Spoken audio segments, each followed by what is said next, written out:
Hello there. Well, it's Friday the 24th, so just about completing another week into a weekend, although I can't really tell the difference these days.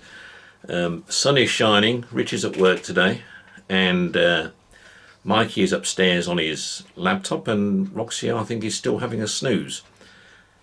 Still early in the early morning, but I thought I'd just have a general chat today about things going on and just throw some thoughts into the neighbourhood of YouTube, as it were. First thing, which has raised some eyebrows, concerns, lots of media attention, has been Donald Trump's latest comments made at his dispatch box. I think it was yesterday, and I'm sure most of you have seen it, which is where he talks about he's sort of referring with his expertise on the right hand side, but he talks about disinfectant being a good germ killer, and disinfectant would I think his words were it would get rid of the coronavirus within a minute, I think his words were, and possibly ways of injecting it or doing something where we could get it into the system to clean up the coronavirus, and also where he's getting the sorry, I've got to laugh because he sort of talks about using heat and light, on the body, in the body, ultra heat, ultra. don't ask to actually do something there in the body anyway, and do do a good job of cleaning up the coronavirus in us, and it's giving the doctors something to think about. And he's doing this in front of all the media, and he's doing it in front of the cameras. So he's talking to the world when he's saying all these things, and people are making the point of how stupid is he, and why is he making. It just shows he's a buffoon. He's an idiot. He hasn't got any brains. He's mentally disturbed, and of course, he could be all of those things. But I think don't be fooled by that. I mean, I think that's purely. I don't support him in any respect whatsoever, but I don't think Donald Trump is as dumb as all that. I think there's a deflection there somewhere. Well, that is a deflection for something else, should I say. There's something he's trying to hide, obviously. So he's making those points to deflect the press so that everyone is now focusing on that to actually, write about it. Whereas something else has gone wrong, which probably hasn't hit the scene yet. I think that's the way I would see that first. And I'd be interested to hear your comments on it, but I can't believe he's that daft, really, to actually believe he can do something with disinfectant or bleach. Did he use the words bleach as well, I think, at one stage? That's an interesting one. Something else which got me thinking yesterday, my sister was talking about, every year we have a family get-together, usually around in midsummer time, usually at her place, because she's got a huge gardening, and it's central, her place at Castle Ashby, so it's central to all the kids who live in Bidford and Stratford area, and where we are up in the north here.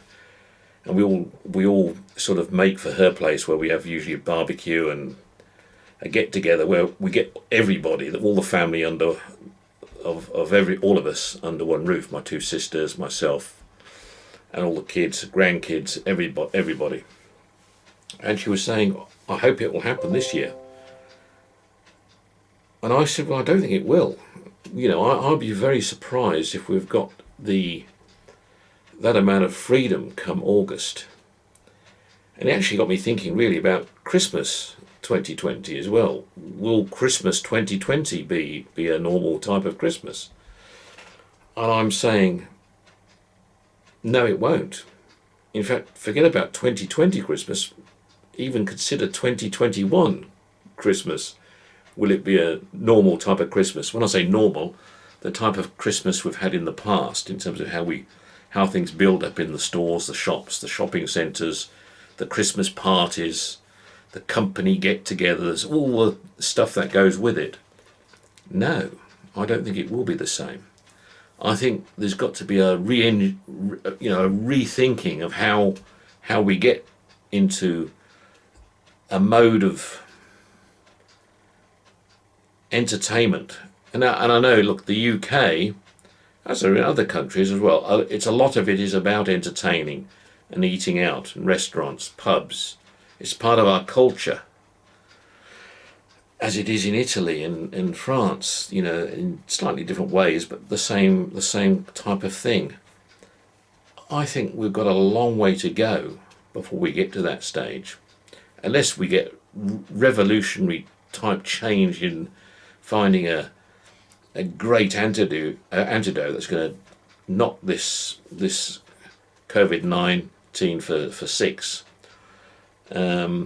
or if the virus decides to disappear altogether itself, which I doubt very much. So, I'm looking at it from an angle, well, we're here, COVID's here, we're going to have to learn to live with it, therefore we're going to have to change our patterns, our fabric, our way of life, and we're going to have to work on ways of doing things. Now, it means fewer people in the shops at any one particular time, fewer ways of doing that Christmas shopping. Well, obviously online seems to be the only way of doing that these days.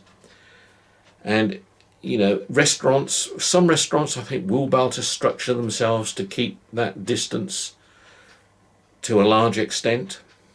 Some restaurants will. Others will battle to do that, which are more restricted on space. And the thing I tend to have a feeling with as well is, when I go into a pub or a restaurant, if it's empty, there's no atmosphere, I tend not to enjoy it. I've always enjoyed going to a bustling restaurant or bustling pub where you get a sense of atmosphere and banter and things going on around you. Take that out of the equation, split the tables up so they are at least 6, 7, 8 feet apart. You lose the atmosphere. And it's because and I think it would make the experience of going out probably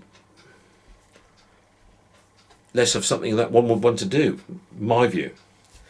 I do think our when I look at the scenario of things going on around me, and we get all this stuff about the disease, and we get articles written about a few other things, and the retailers are missing a point at the moment, a very important point.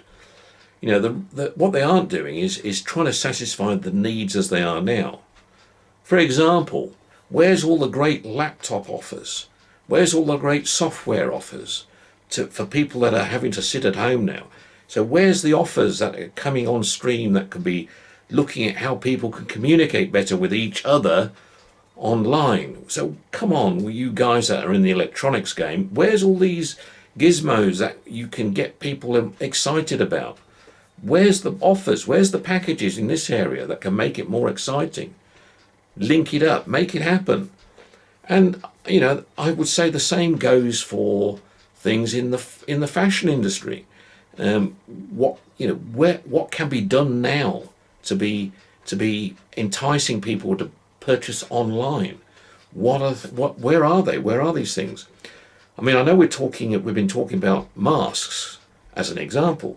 Masks need to get some kind of identity in the public so that when the lockdown does start to come down a few notches and we can go out into public places, and masks are going to be a potential fashion item, I think we need to be looking at that in a more significant way. Have a nicely designed masks that probably have, I wear this to protect you, or something like that.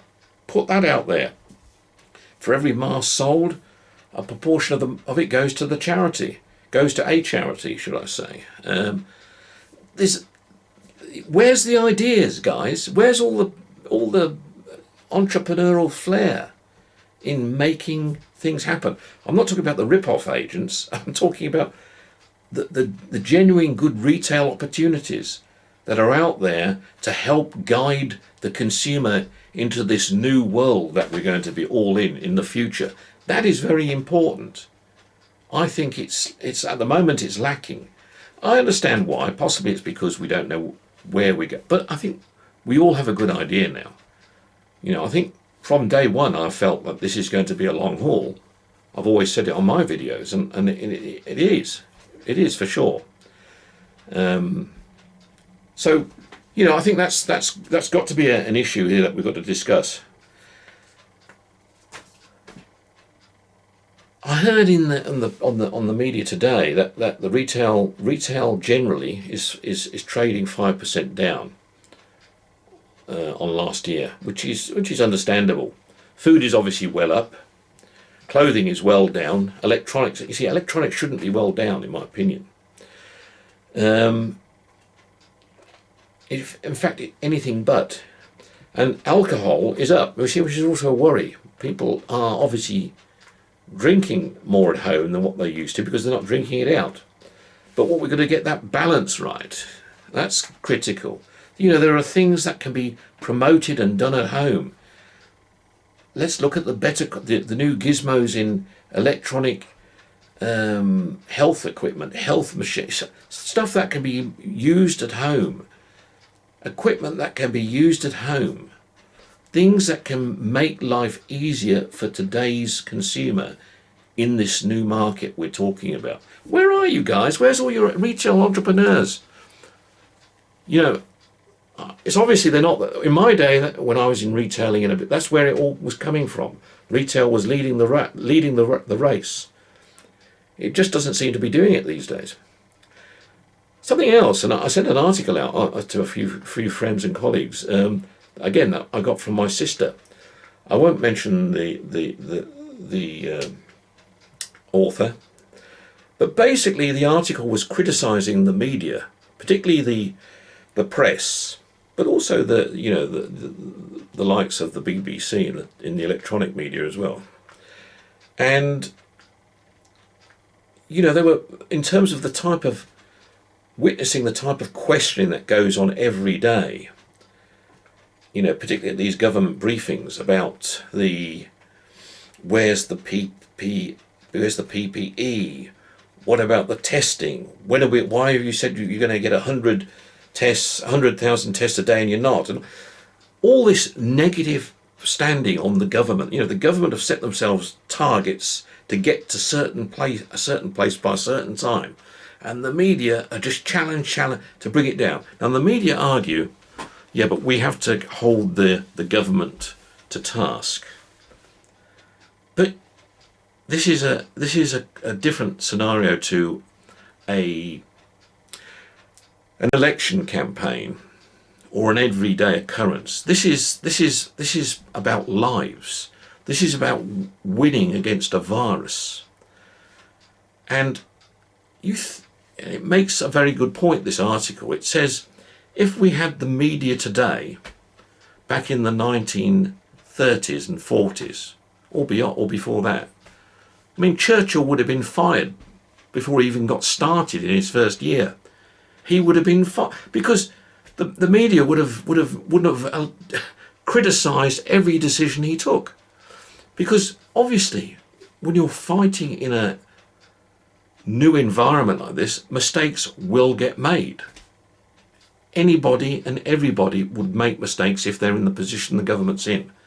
But what's important is they are making credible, correct, scientifically based, medically based decisions that put the right people around them to make this process work.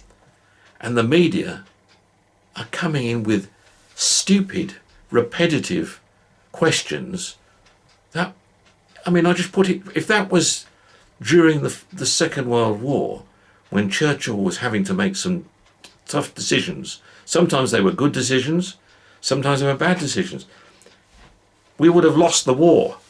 This article says we would have lost the war. You know, and I'm just thinking, well, why are we listening to this rubbish that gets put on all the time? I listen to it objectively. I mean, the press must think, that the public are idiots, the way they question these things. I know there's a lot of party political positioning going on with the media, those that support other parties, those that support other people, and that's why they do it, I suppose. They get paid a salary to work for certain individuals who want them to cause this sort of nonsense. But it is absolute rubbish. The press is not worth reading these days. It really isn't. It's not worth reading. They've totally let themselves down badly, in my opinion. And this continual Boris bashing, well, it's water off a duck's back. Anyway, come on, retailers, get your act together. Get sorting. Let's give the consumers what they want going forward in this new world. Talk to you again soon. Bye-bye.